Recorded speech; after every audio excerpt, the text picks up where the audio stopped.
Isang malakas na palakpak po para sa ating Panginoon. Hallelujah. Muli po natin yung tumayo bilang paggalang po natin sa salita ng ating Panginoon. Ang atin pong teksto ay nasa aklat ng Jonah, chapter 1, verses 1 up to 10. Hindi na ko na po babasahin sapagkat nabasa na po kanina at ang Diyos ang magpala sa kanyang mga salita na atin pong tatalakayin sa umaga pong ito. Maaari na po kayong umupo, mga kapatid. Mula po sa talatang ito na atin pong binasa kanina sa scripture reading, ang paksa ng mensahe ng Panginoon ay pinamagatan kong God will lead you back. Ang Diyos ay muli kanyang ibabalik. Noong linggo po ay tinalakay po natin yung experiences ni Jonah sa kanya pong buhay. Napag-aralan po natin yung pagkatawag ni Jonah. Nakita po natin yung disobedience ni Jonah. At nakita din po natin yung bangungot sa buhay ni Jonah. At sa patuloy nating pagtatalakay dito po sa aklat ni Prophet Jonah, ay patuloy po nating tatalakayin kung ano yung mga lessons, mga aral na atin pong matututunan sa buhay po ng propeta ng Panginoon na minsan ay nag-disobey sa ipinag-uutos sa kanya ng Panginoon. At lagi po nating tatandaan, mga kapatid, that God is willing to do whatever it takes to bring us back to Him. Gagawin at gagawin ng Panginoon anumang mangyari para makabalik ka sa Kanya na papurihan at maglingkod sa Kanya. Katulad po nung nangyari sa buhay po ni Jonah. But ang tanong is, how does God get our attention to bring us back to Him? Ano ba yung ginagawa ng Panginoon para makuha ang ating atensyon para tayo po ay manumbalik sa Kanya? There are so many ways to get our attention.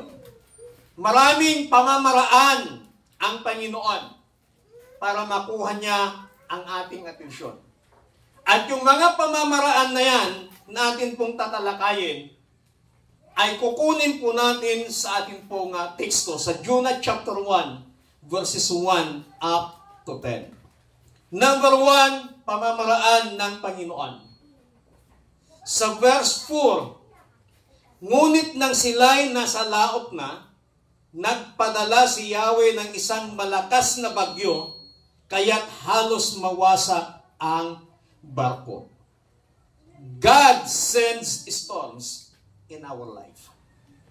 Para tayo po ay makabalik o manumbalik sa presensya ng Panginoon, makabalik o manumbalik upang papurihan ang ating Panginoon, God will send storms in our life. God often uses the storms of adversity to teach us or to correct us. Madalas na ginagamit ng Diyos ang mga unos ng buhay, ang mga unos ng kahirapan upang tayo ay turuan at upang tayo ay tama. Minsan, nakakaranas tayo ng kasaganaan sa buhay. Nakakaranas tayo ng karangyaan sa buhay.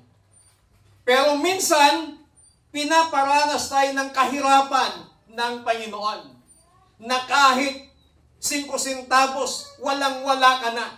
Na kahit pambili lang ng bigas, walang-wala ka na. Nararanasan po natin yun. Why? upang tayo po ay turuan ng Panginoon. Mapagnilayan natin anong ginawa natin nung panahon na ikaw ay may kasaganaan. Anong ginawa mo nung ikaw ay mayroon pa. Saka lang natin naisip, nagurnungak lang kuman idin. Idadapay kwartak, nagimata nga kumatigastoy, naginbis na kumawalo na kurnungak kumatigastoy. Sometimes kasi pag may mga perang tao, kung saan-saan pupunta kahit hindi necessity, kahit hindi needs, bili dito, bili doon. Parang bill mo ko niyan. Kaya minsan, pinaparanas tayo ng Panginoon, the storms of kahirapan, para tayo po ay itama at i-correct ng Panginoon. Minsan, iba't ibang mga storms ng buhay ang ating nararanasan upang tayo po ay i-correct ng ating Panginoon. Dito po sa kwentong ito, si Jonah po ay inutusan ng Panginoon na pumunta sa Nineveh upang ipangaral ang kanyang salita doon. Pero natakot po si Jonah sa posibleng mangyari sa kanya doon po sa Nineveh. Dahil alam ni Jonah kung gaano kasama ang city of Nineveh at maging yung mga tao doon. Kaya sa takot ni Jonah, siya po ay sumakay ng barko, hindi po papuntang Nineveh, kundi papuntang Tarses. Pero mas alam ng Panginoon kung magpapatuloy na si Jonah ay papunta ng Tarses, mas alam ng Panginoon na si Jonah ay mas mapapahamak doon sa Tarses. Kaya upang hadlangan yung gusto ni Jonah na mangyari, nagpadala ang Panginoon ng isang bagyo doon sa gitna ng karagatan at ang sabi ng Biblia, halos mawasak ang barko na kanilang sinasakyan. At doon, dahil sa bagyong yon, nakita ni Jonah kung ano yung ginawa niya sa Panginoon. Kaya sometimes sa buhay po natin, akala natin ay hindi na tayo makakaranas ng mga iba't ibang problema, iba't ibang pagsubok. Akala natin bilang isang Kristiyano, wala nang bed of thorns. Ang akala natin pag isang Kristiyano, puro bed of roses. But mga kapatid, sometimes God send us storms in our life para tayo po ay paalalahanan, para tayo po ay turuan, at para tayo po ay itama ng ating pong Panginoon na nakikita ng Diyos na meron pong mali sa ating puso, nakikita ng Panginoon na meron pong mali sa ating pong mga buhay, kaya nagpapadala ang Panginoon ng isang bagyo, isang problema, isang pagsubok sa atin upang tayo po ay ituwid o itama ng ating pong Panginoon. And God uses storms not to destroy us, but to redirect us. Tandaan po natin na ang bagyo na pinapadala ng Panginoon sa buhay mo, hindi upang ikaw ay sirain, hindi upang ikaw ay wasakin, but upang ikaw ay muling ibalik, i-redirect ng ating pong Panginoon. Kasi nakikita ng Diyos na lumalayo ka na sa Kanya. Nakikita ng Panginoon na yung puso mo, lumalamig ka na sa Panginoon. Nakikita ng Diyos na yung pagiging aktibo mo sa Kanya, yung pagiging mainit mo na maglingkod, magpuri sa Kanya, lumalamig ka na. Kaya minsan, pinapadalhan tayo ng Panginoon ng iba't ibang mga problema at pagsubok, iba't ibang mga bagyo sa ating mabuhay upang tayo po ay muling i-direct ng Panginoon, ituwid yung landas na atin pong tinatahak. Kaya ito po yung unang pamamaraan ng Panginoon para ikaw at ako ay muli niyang maibalik sa kanyang presensya upang tayo po ay makapagpuri at makapaglingkod sa Panginoon. Number 2, na pamamaraan ng Panginoon. Sa verse 5, dahil dito, labis na natakot ang mga tripulante, kaya't silang lahat ay humingi ng tulong sa kanilang Diyos. Pagkatapos inihulog nila sa dagat ang mga kargamento para gumaan ang sasakyan. Samantala, si Jonas naman ay mahimbing na natutulog sa isang sulok sa ibabang palapag ng barko. God touches someone near you. Ang Panginoon, hinihipo niya ang isang tao na malapit sa iyo. Bakit? Bakit ibang tao ang hipuin ng Panginoon at hindi ikaw? God's touch affects more than just you. Yung paghipo ng Panginoon ay mas higit na nakaapekto kaysa sa iyo. Tingnan po natin, the sailors had nothing to do with Jonah's disobedience, but they felt its effects. Wala silang kaalam-alam sa pagsuway ni Jonas sa ating Panginoon. But ang naging resulta ng pagsuway ni Jonas, lahat ng mga tao sa loob ng barko at that time, ang sabi ng Biblia, they were all afraid. Sila pong lahat ay natakot. Sometimes, God allows others to feel the impact of our decisions to get our attention. Sa buhay po natin, may mga nagagawa po tayong mga maling decision, but sometimes ang unang nakakakita, nakakaranas ng bunga ng mali nating mga decisions is not just you, but ang mga taong malapit sa iyo.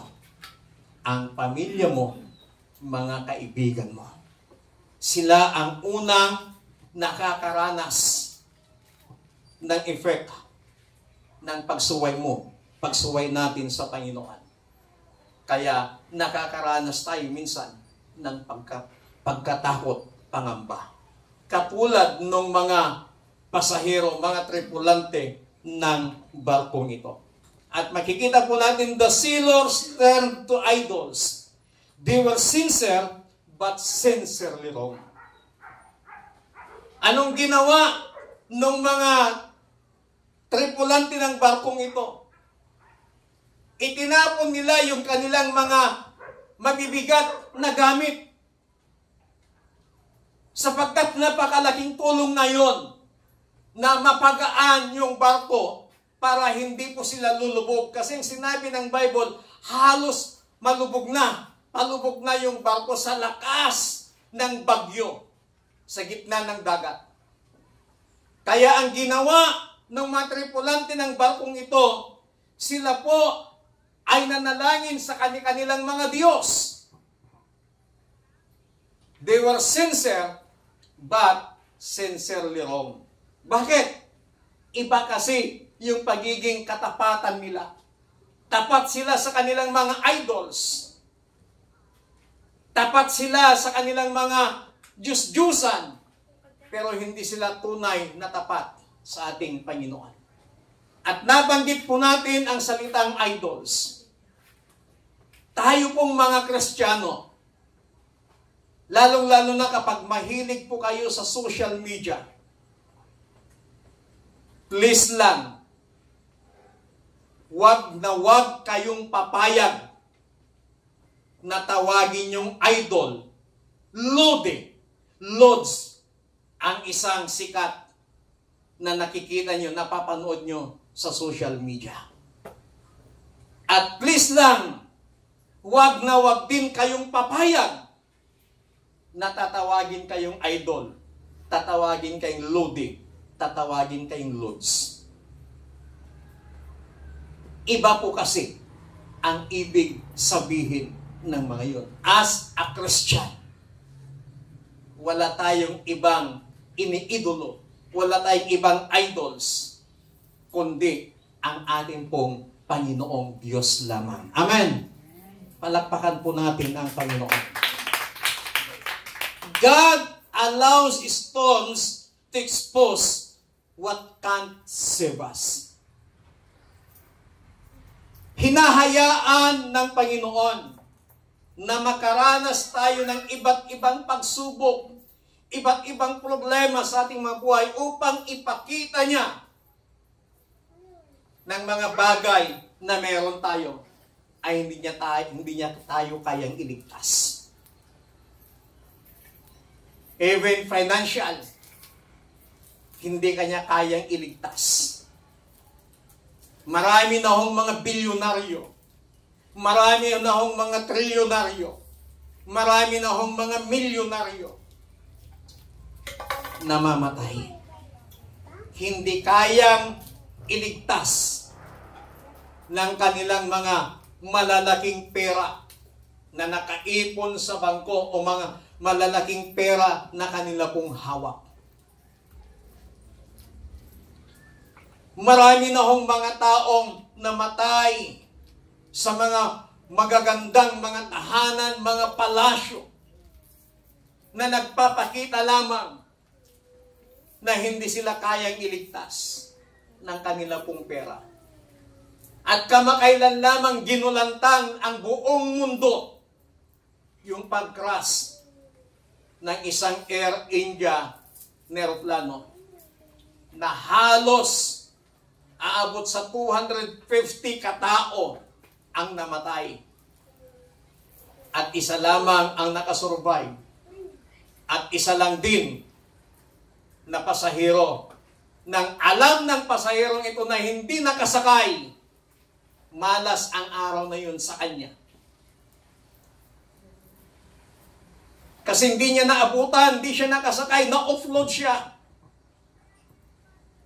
Yung eroplano na kanyang sasakyan sana.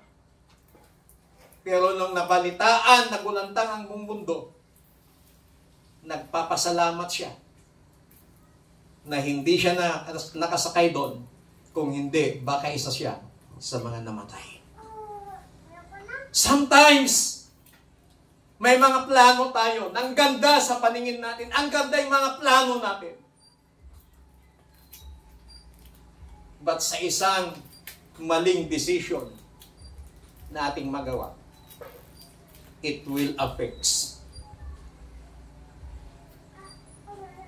ang mga taong malapit po sa atin. And because of that, God touches someone near you. God uses shaking to realign our priorities. Bilang isang mananampalataya, anuman ang ating ginagawa, tayo po ay binabantayan. Lahat ng gagawin po natin, gumawa ka ng tama, may masabi ang tao. Gumawa ka ng mali, may masabi ang tao. Kaya tayo minsan halos hindi na natin alam kung saan tayo lulugar. Pero kung ako ang papipiliin, hindi bali nang may masabi ang tao sa akin, basta doon ako sa gumagawa ng tama sa harapan ng ating Panginoon. Amen? Kumusta po yung buhay po natin? How is our walk with God affecting the people near you? Sa ayaw at sa gusto po natin, yung buhay po natin bilang isang mananampalataya, nakakaapekto po ito sa mga taong malapit po sa atin. Sa mga taong kakilala po natin, sa ating pamilya, sa mga kaibigan po natin. Kumusta po? Pag tayo ay napapasama sa mga hindi mananampalataya, at sila ay umiinom, naimbita ka sa isang birthday, Alam nilang Kristiyano ka, alam nilang mananampalataya ka. At ikaw lang ang tao doon, maliban sa mga kaibigan mo. Tapos, pinainom ka. Sasabihin mo, wala namang nakakakita sa akin. Then, uminom ka. Hindi mo alam, tuwang-tuwa yung mga kaibigan mo na nakikita ka, nakisama ka sa kanila, pero naapektuhan din sila. Sasabihin nila, ganito pala to.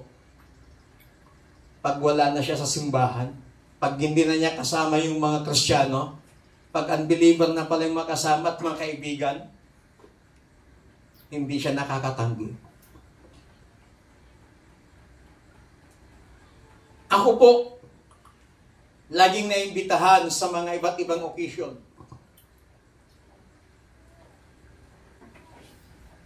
Mga nag-iimbita sa akin, mga may position sa gobyerno. Kakatabi ko sila sa kainan, nakakaharap ko sila sa kainan. At pagkatapos ng makainan, alam mo na kung anong gagawin. May unti-unting may maglalabas ng buti, iinom. At dahil kaibigan ko yung nag-imbita, hindi rin ako basta-basta magpapaalam. Pero, haharap ako sa kanila. Kahit anong bigay nila ng baso, hindi nila ako mapainom. Sinasabi ko na lang, soft drinks na lang. Kung walang soft drinks, bibili po sila. Katulad po kahapon, naimbitahan ako sa isang birthday. Mga tao doon, mga may katungkulan sa gobyerno. Pagkatapos kong kumain, naabutan ko na sila, nagiinuman. Pagkatapos namin kumain, nag-inuman sila. Di nakihalubilo rin ako, nakiupo ako, pinakilala ko sa mga tao doon. Tumabi ako sa isang barangay kapitan na pinakilala sa akin. Kwentuhan kami ng kapitan. Tapos sabi ng mga kasama namin doon, nag-cheer sila para batiin yung birthday celebrant.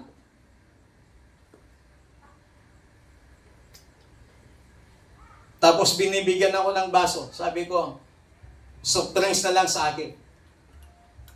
Iwalang soft drinks doon. Sabi ng kapitan, sige, hindi pala umiinom si sir, bilhin na lang tayo ng soft drinks. So doon pa lamang nakita nila na hindi ako umiinom, hindi nila ako napili. So iba po yung pakikisama. Maaari kang makisama sa mga kaibigan, but hindi sa mga ganong sitwasyon. Because it will affect them. Lalo na pag alam nilang Kristiyano ka. Sasabihin nila, ganito pala. Pwede pala sa kanila. Kumusta po yung atin pong paglilingkod sa Panginoon?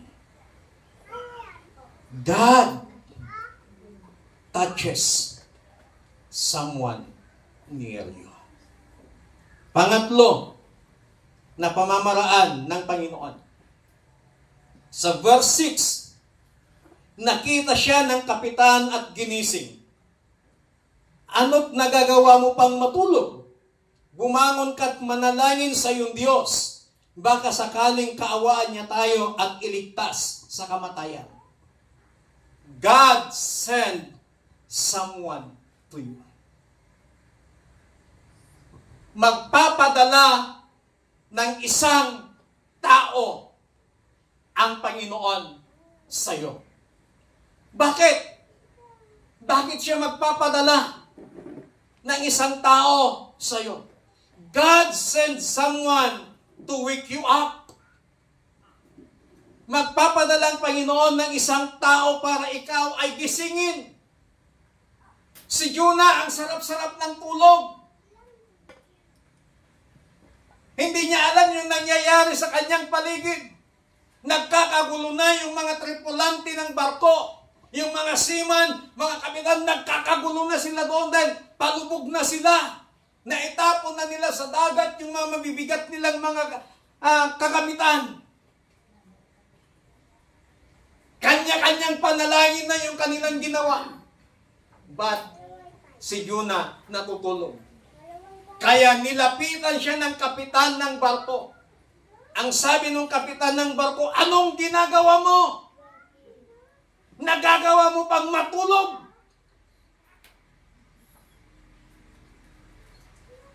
Ba't hindi ka na lang manalangin sa iyong Diyos? Baka sakaling tayo kaawaan at maligtas tayo. God sends someone to wake you up. This mariner did not follow the Lord God. Yet God used this unbeliever to correct Jonah.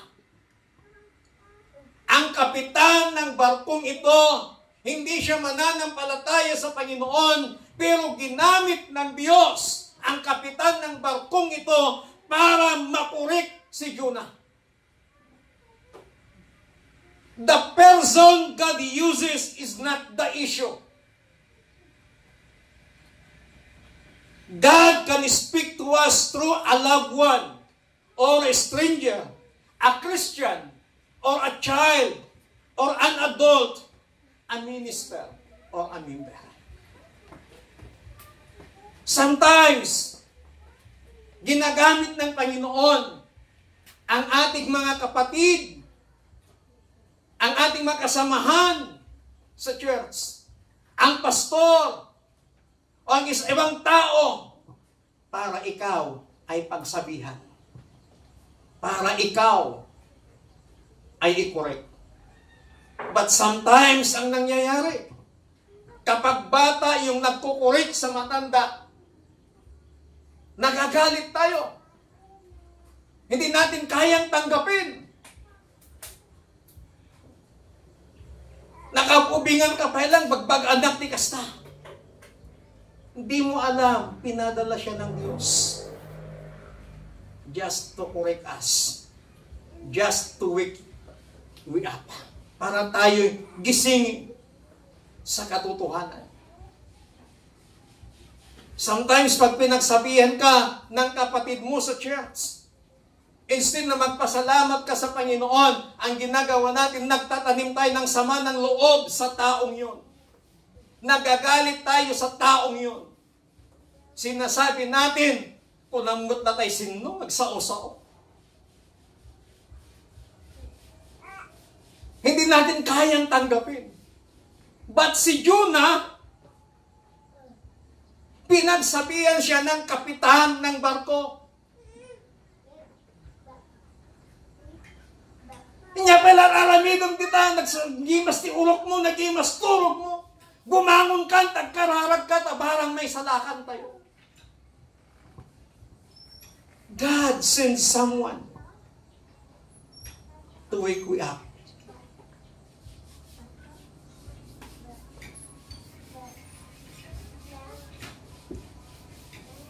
Meron bang sa iyong palagay sa buhay mo? Meron bang pinadala ang Diyos na tao sa buhay mo para ikaw ay gisingin sa iyong pananampalataya? Kung wala pa at kung maranasan mo ito, huwag na huwag kang magtatanim ng sama ng loob. Huwag na huwag kang magagalit sa taong yan na ipapadala ng Diyos sa iyo para gisingin ka sa iyong pananampalataya. Palakpakan natin ang Panginoon. God sent someone to call you to pray. The captain recognized that Jonah had access to something divine. Jonah the prophet had stopped praying, but the storm brought him back.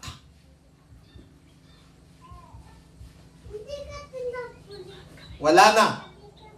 Natigil yung prayer life. ni Jonah. But because of this storm na naranasan nila sa gitna ng dagat, and because of this unbeliever na ginamit ng Panginoon, na-restore yung prayer life ni Jonah.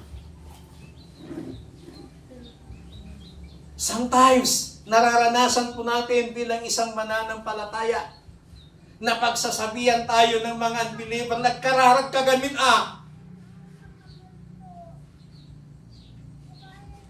Yung sitwasyon mo sa buhay mo, manalangin ka kasi sa Diyos. Pag nagsabihan tayo ng ganon, nagkakararag mo kahit api pa nagkita kanya, ka nang nagkakararag. Sometimes ganon yung nagiging reaction natin. But si Jonah, hindi po ganon yung naging reaction niya. Nung ginigising siya ng kapitan ng barko at pinagsasabihan na manalangin ka sa Diyos mo, baka sakaling kaawaan niya tayo at maligtas tayo.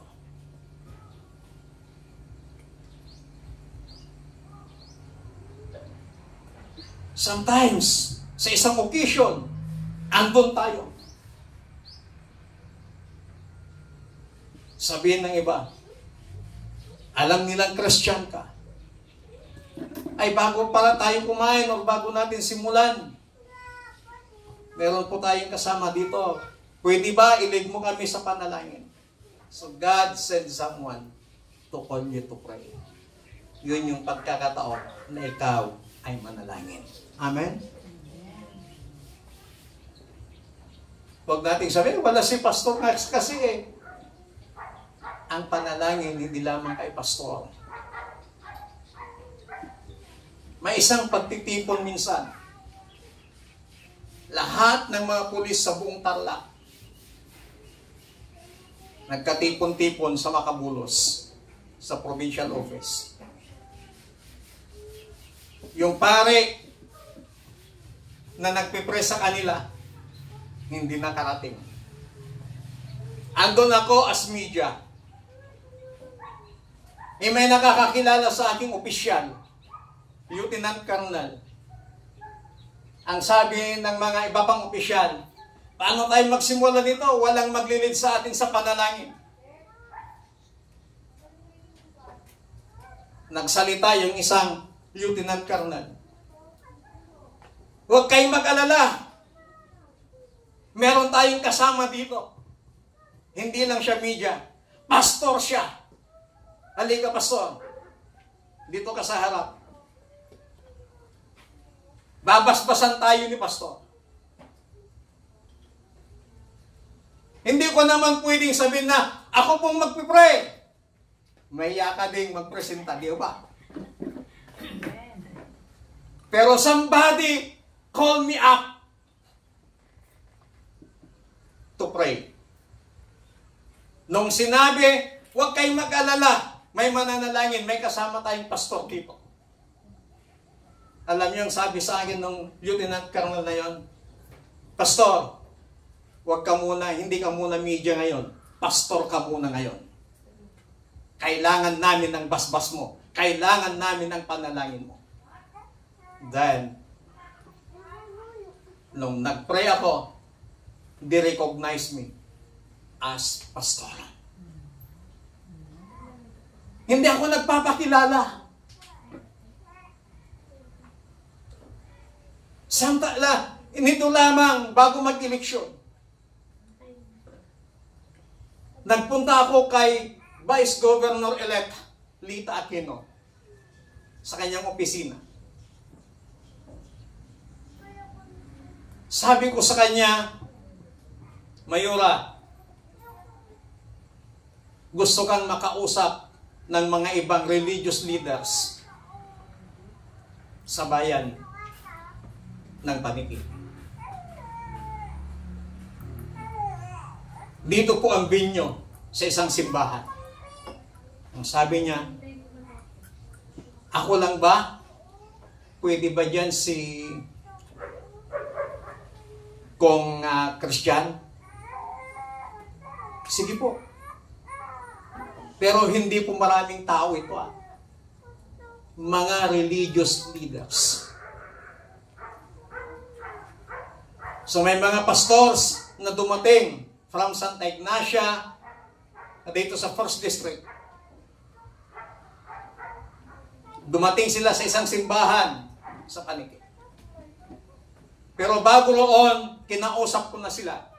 Sabi ko, Mayora, please lang, wala pong magbibigay sa inyo ng kahit magkano. Bakit? Ayaw kong pag-isipan nila ako na ginamit ko yung event para magkapira ako. Aba, kakaiba to, sabi niya. At huwag niyo na hong problemahin ang merienda at lunch. Kami na ho ang sasagot. Nagulat siya, ba? Sa lahat ng nag-imbita sa amin, kayo lang ang ayaw kaming palabasin, magpalabas ng pera. Alam nyo, nung dumating yung pitya, dumating yung oras, andun ako. Nagsalita yung MC. Sabi niya, alam nyo ho, nagkaroon ng ganitong pagtitipon dahil kay Sir Jude Briones. Nung nagsalita na si Lita Aquino, sabi niya, ngayon ko lang nalaman, pastor pala to. Sabi na niya. Kasing relationship namin ni Mayor Lita Aquino as media ako. Hindi ako nagpapakilalang pastor. Media ako. Kaya nagulat siya nung nagsalita siya sa harapan ng mga pastor. Kaya pala ganon yung mga attitude niya, ganon yung karakter niya, nakakaiba siya sa mga media, nakilala ko, kakaiba siya sa mga media na pumupunta sa akin. Kasi pastor pala to. At nagsalita siya, kaya kayo nagkaroon ng ganitong pagtitipon kasi kinausap niya ako. At sinabi din niya na wala silang maibibigay na pera sa mga pastors na dumating. So malinaw ang lahat. Sabi ko, Mayor, salamat po at nilinaw po ninyo. Nung nagsalita si CY, sinabi din niya, hindi ko alam, pastor din pala to. Ang daming nagulat ng mga politiko at that time na nalaman nilang pastor. Pati dito sa Santa Ignacia.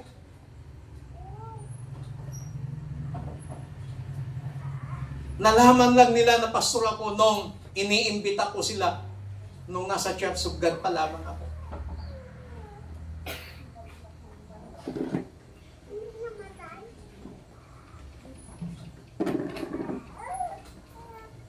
God sent someone to call us to pray. Pag may pinadala ang Diyos sa buhay mo para sabihan ka na manalangin ka, sabihin mo, salamat Panginoon, nagpadala ka nang nagpaalala sa akin. Amen? God uses the unbelievers para ikaw at ako ay paalalahanan ng Panginoon. God sent someone to point us toward the responsibility. Jonah's calling had national impact. Nineveh needed his message. But even the sailors needed his faith in that moment.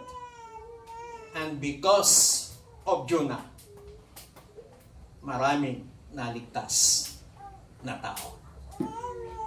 Why? May ginamit ang Panginoon na unbeliever para manalangin si Jonah. At nung nanalangin si Jonah, naligtas yung mga taong sakay ng barko na papuntang Tarses. Panghuli at ang pang-apat. Sa verse 15 to 16.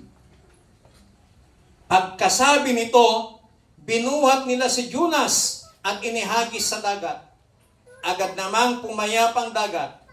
Dahil dito nagkaroon sila ng matinding takot kay Yahweh. Kaya't sila'y nag-alay ng handog at nangakong maglilingkod sa Kanya. God touches us physically. God touches us physically for correction and discipline.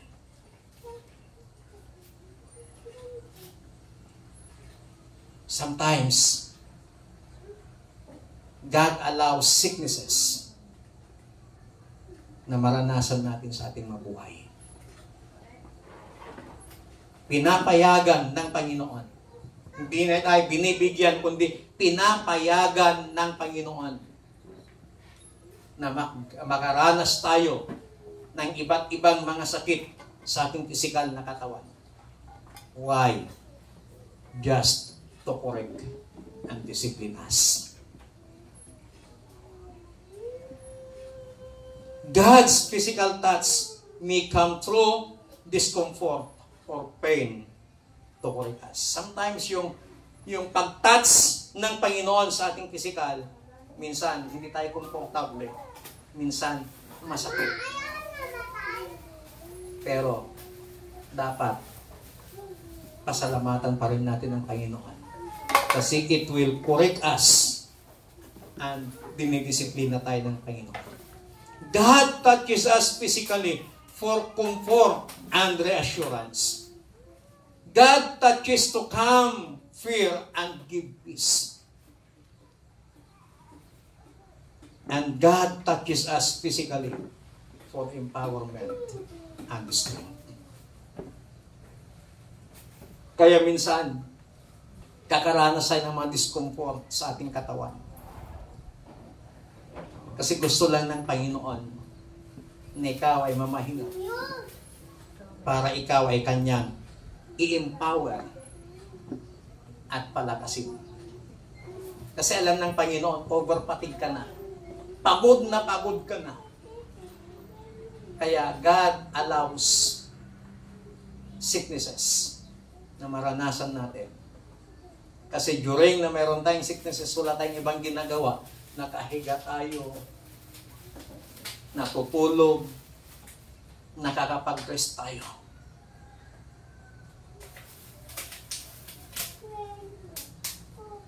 And God allows sicknesses in our lives kasi meron siyang minimensahe po sa atin. Ano bang mensahe ng Panginoon? Bakit meron kang karamdaman? Kung pinayagan ng Panginoon na magkaroon ka ng karamdaman, kapatid, don't worry. Aalisin din yan ng Panginoon. Pagagalingin din yan ng Panginoon. Hinayaan lang niya para meron tayong ma-realize sa buhay na gustong iparealize sa atin ng Panginoon. Ito yung mga apat na pamamaraan ng Panginoon to bring us back to Him. Alam ng Panginoon yung motives, yung puso natin, kung gaano na tayo kalayo sa Kanya. And whatever it takes, gagawa ang Panginoon ng mga paraan upang ikaw at ako ay baka manumbalik sa Kanya. Katulad nung ginawa niya kay Jonah. Although na tumakas si Jonah, tinakasan niya ang Diyos. Pero ang Panginoon, gumawa pa rin siya ng pamamaraan para makabalik si Jonah. Tayo nga pong lahat ay tumayo.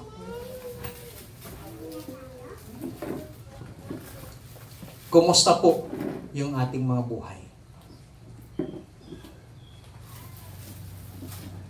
Kung nararanasan po natin ang mga apat na pamamaraan ito ng Panginoon, pasalamatan natin ng Diyos.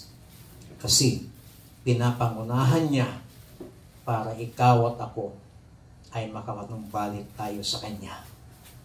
Makabalik tayo sa Kanyang presensya. Makabalik tayo sa ating focus sa paglilingkod sa ating Panginoon. Muli nga nating awitin yung inawit natin kanina, minamahal kita. At sana ito yung panalangin ng ating mapuso na minamahal natin ang Panginoon. Minamahal kita,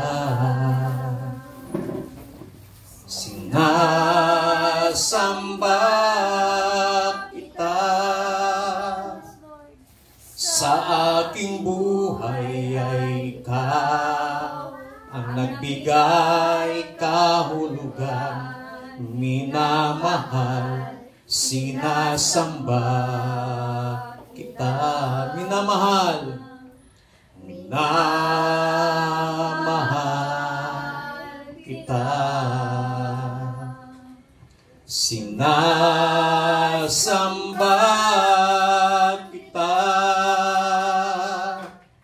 sa aking buhay ay ikaw ang nagbigay kahulugan, minamahal, sinasamba.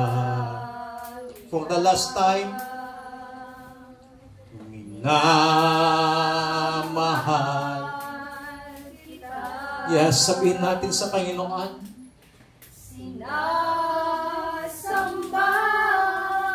kita. Sa aking buhay ay ikaw.